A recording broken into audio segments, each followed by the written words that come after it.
Here we have two tables, or what are also called entities.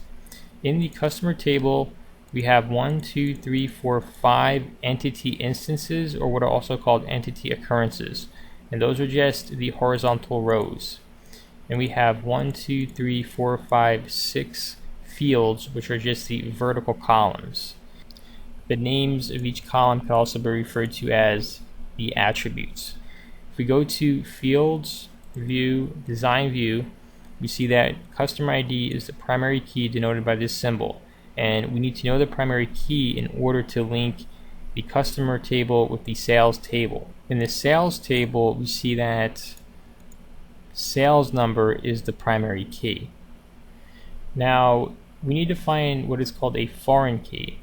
So, if we go to the customer table, we see that customer ID is the primary key, and we need to find that primary key in the sales table. Where does it appear?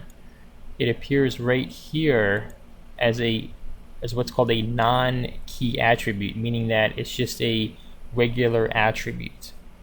That makes customer ID the foreign key. Now keep in mind, for the foreign key to be valid and to link the two tables, the data in the foreign key, C1, 2, 3, 4, 5, has to match the primary key in the customer table, which it does.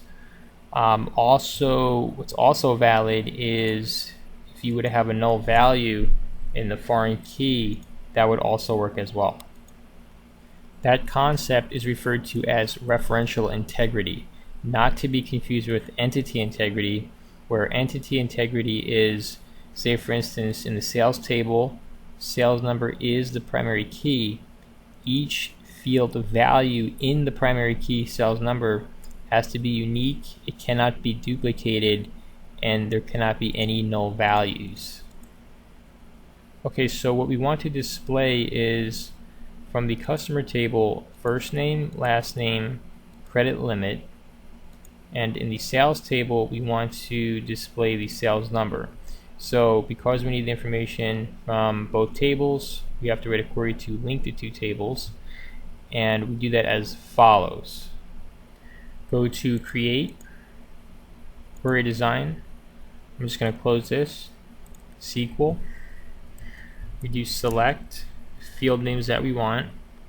So we want sales number, first name, last name, credit limit from the customer table and the sales table.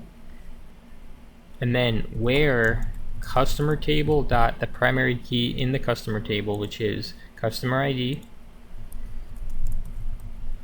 equals sales table dot the foreign key in the sales table, which, as we mentioned earlier, is customer ID.